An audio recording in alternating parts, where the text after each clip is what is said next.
My name is Mytegia. I am from the Manuelito community, Kinhujon in Navajo, that's what we call it. And I am from the clanships of Ashe. I am also Kia'ani Bashishchin, born for the Towering House Clan, and Bilagana, Nishlet, Kabahi Dashiche.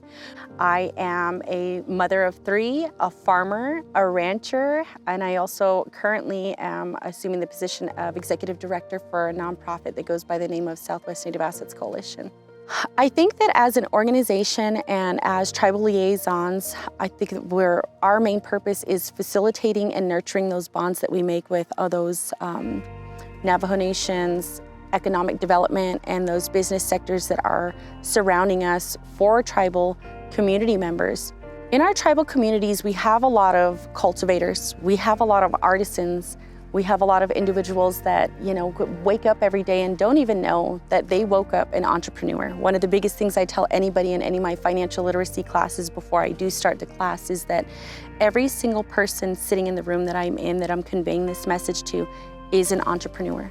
And I say this because if you wake up in the morning and you have a skill set or you have an ability that others don't know about, that is viable to your community and that is viable to those people that are living in that same element as where you are and where you come from, and share the same cultural heritage and beliefs that you do, there's always going to be a value to what you bring to the table. Starting a business in a city or in a border town, as we would call it, because we have plenty of those surrounding us, would be that if you were to go into Gallup or Farmington or Flagstaff area and you decided that you wanted to open a business, it's basically just the simple application process of filling out your information, going to the city, registering your business, getting licensed, and getting the inspections that you need as far as opening a storefront.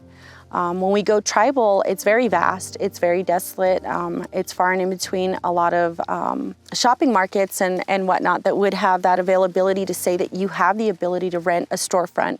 Economic development struggles right now, even with assisting a lot of our tribal members in assuming that ability to say that they want to open a business, mainly because there's not a lot of understanding or comprehension for individuals of how to start a business. Why do I need an EIN number? Why do I need a business plan? What's a business checking account? How do I use a Square? Banking, accounting, all of this that goes into context with starting a business is just something that there's not enough awareness on. We don't discuss it enough, and just the simple inadequacies of education and extending that further to education for community members so that they're able to get the advancement that they need and help that they need to pursue becoming an entrepreneur or business owner. My hope for tribal entrepreneurship is that it'll grow at a vast rate to where we see more of our community members, not even just the younger generation, but the generation that is already here and the generations that are coming. I hope to see that advancement to where we sustain our own communities and we start to be more economically developed, and that we have more structure, that we are better at understanding why it is important to grasp financial literacy, why it's important to nurture our credit, and to understand that in order to thrive in a community, we have to gravitate more towards the change.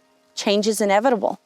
Just understanding that gravitating to that change and being a part of that change is going to impact us the most to where we become a successful community and we see more sustainability, and we are no longer looked at as a poster child for being an underserved community. We need to be a thriving and better community based off of our own abilities, skill sets, and cultivation.